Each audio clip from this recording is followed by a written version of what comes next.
Welcome to United Taste of America. Today we find ourselves in the Commonwealth of Massachusetts, one of the most beautiful states in all of America. What dish are we picking? There's a lot of great dishes in Massachusetts, but we've got one you don't want to miss. From the coast to the Berkshires, Massachusetts is such a beautiful state. It's a state with a big city in Boston and lots of small towns and hamlets throughout the state. Massachusetts played such a huge role in the history of our country. We all know the story of the Pilgrims who boarded the Mayflower and came and landed at Plymouth Rock, only to be saved by the Native Americans who got them through a very, very tough first winter. We know about the Puritans who formed the Massachusetts Bay Colony, and the state grew and grew and grew. And Massachusetts played an enormous role in the Revolutionary War. We know about Lexington and Concord, the Boston Tea Party, Bunker Hill, and such historic figures as John Adams, Samuel Adams, Paul Revere, and John Hancock, just to name a few. Later, Massachusetts became the sixth state in our union. Massachusetts also has a great culinary history. So many iconic dishes are named for places in Massachusetts. How about Boston cream pie or Boston baked beans? How about Parker House rolls? But what Massachusetts is really known for is its seafood.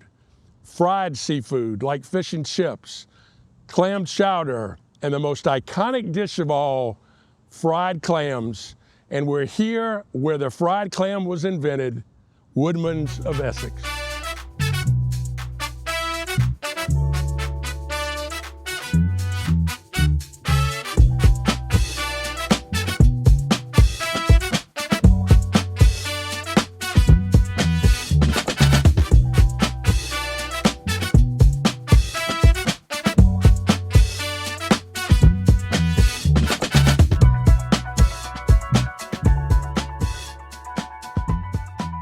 I'm here at Woodman's with Steve Woodman, third generation. That's right. Let's talk a little bit about the restaurant. Your grandfather started it here on this particular piece of land. Yeah, actually the same spot. It was my grandfather and my grandmother, Nana Bessie. His nickname was Chubby because he was a man with a big barrel chest, and eventually that that chest went down to his belly, so he was called Chubby. I see. And so when they started, where had your ancestors come from? Well, actually, the ancestors from the Woodman side came over in 1630 on the Arbella with Governor Winthrop. And the Arbella stopped at several places, and one of the places they stopped was in Newbury, just up the coast from here. And a brother got off there, and then another brother went up to Maine. Going and looking at history, it actually looks like the brother that went to Maine that's where we came from. And so they came back down this way. Okay. And so that's the connection that we have with and how this Woodman family got here to New England. Right. And so Lawrence Chubby Woodman, he starts this business with his wife. Mm-hmm. Literally at this spot, which is a gorgeous piece of land right here on the Essex River. Talk about that. Yeah, it was a building right on the Essex Causeway, and he was actually he was working for the trolley company. He was driving one of the trolleys that went through town, went down the Essex Causeway, went into Gloucester, went to Rockport, so people could do the shopping in Gloucester and Rockport and come back, and it also went up to Ipswich and Newburyport, so same type of thing. So a lot of people came through Essex going to their other places, and so there was a lot of traffic. So it was a crossroads. It was a crossroads. Okay. And what he saw when he was driving along the scenic route, and he'd see these guys going out clamming, and digging clams and selling it to wholesalers. Way back then, they'd take some of these clams and they'd sell them to the fishing boats in Gloucester as bait or chum that they could throw out to attract the fish. But some people, of course, living in Essex, didn't have a lot of money, so they ate the clams also. So he decided, when he wasn't being an engineer on the trolley, when the tides were right, go down and start digging. And he would get 60 cents a bushel, which is back then was probably about 65, could have been 70 pounds of clams. at the time.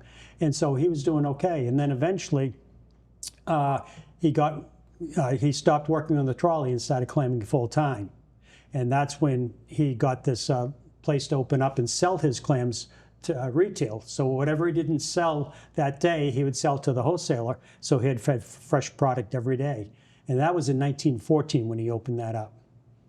And then things were kind of slow, didn't sell much stuff, so they brought in some other things, whether it was chewing gum or vegetables, bananas, etc., just try to get people to come in the store. But really what helped him was he got a coal-fired stove and put some big pots of lard on there and started making homemade potato chips. And people liked his homemade potato chips. And so that brought a lot of people in. People would hang around, eat the chips. And then in 1916, a friend from West Gloucester, because my grandmother was from West Gloucester, said, "Hey, Chub, why don't you take one of those clams and throw it in the fryer later, see if it's any good." And everyone kind of laughed at him. But my grandmother said, "Oh yeah, that could be done." So they shucked it out, and they, just figured how do you fry? Well, you get some corn flour, you get some evaporated milk, because there wasn't much refrigeration, so that's what they used to coat it with, and they put it together and threw it in the hot lard, and came out tasting pretty good. So they passed it around to a few friends. They liked it. Actually, the 4th of July parade was the next day. And so they put a big sign out, Essex fried clams. And people came in, they liked them, they bought them. He took in $35 that day, just on the clams. Most money he's ever taken in one day. And he was a smart man. At that point, he knew he was on to something. He knew he was on to Right, something. Right. So Woodman's is actually the first fried clam shack in New England, or probably in the world. Well, now fried clams not only are an institution throughout New England, but they really around the country. You can get fried clams. I think I read a story somewhere, and maybe you can tell me if it's true or not, that Howard Johnson, and of course Howard Johnson was famous for their fried clam strips, that he learned to fry clams here. Exactly. Yeah, he was, Howard Johnson was, opening a restaurant in Quincy. And he heard about the fried clams. And he thought it would be great for his restaurant. So he actually came down and talked to my grandfather and said, could you teach me how to fry clams? So he actually had him work one weekend day and to fry clams and show him how to do it. And he brought that back to Quincy and had fried clams on the menu there. But then, of course, Howard Johnson had 1,000 locations eventually that went across the country.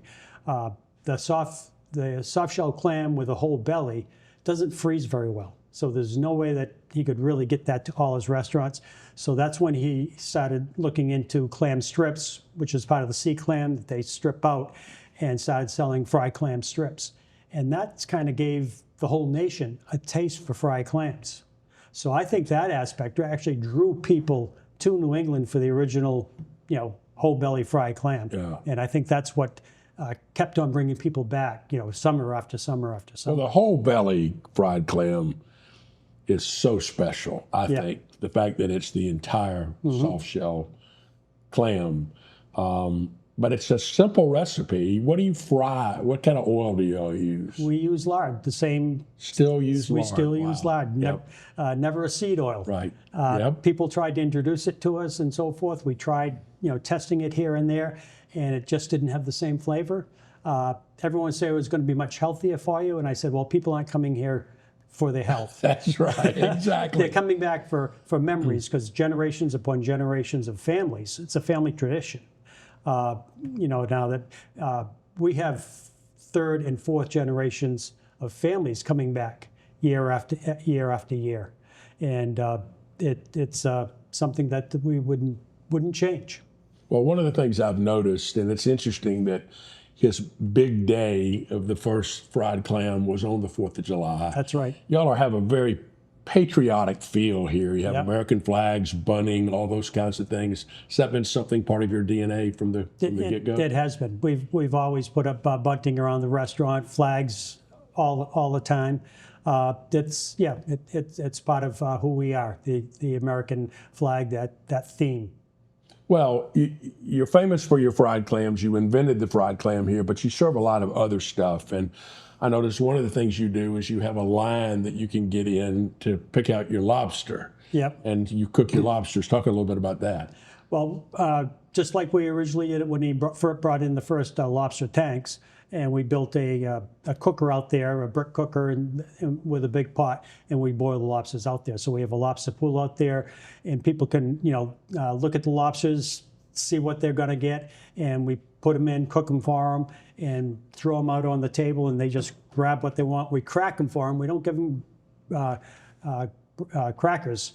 We actually have a big knife, and we crack the claws for them and the knuckles and cut the tail down so they can just go right in and tear the thing apart. Well, somebody told me you can tell the rookies here. They get in that line first. What you need to do is get in the fried line. That's right. First, get that order in, get your lobster order in, and then go get your cold beer at that point, and then come to the picnic table and have a full dinner.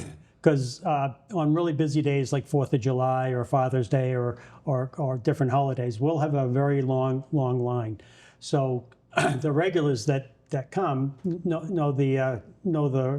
how everything works. So they'll actually drive and stop right on 133. Someone will jump out and get in line.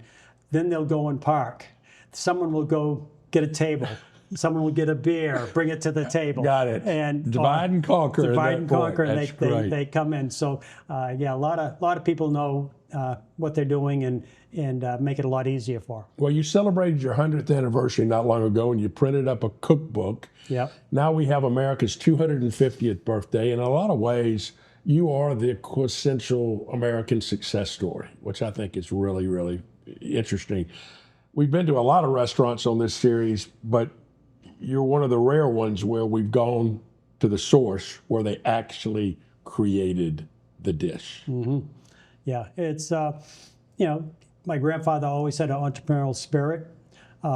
He didn't like being told what to do too often, so he worked for himself at a very young age and did that.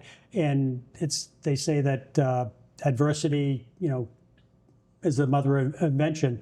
And the Woodman's been open 2 world wars, depression, other wars, other recessions, so forth, and we're still going.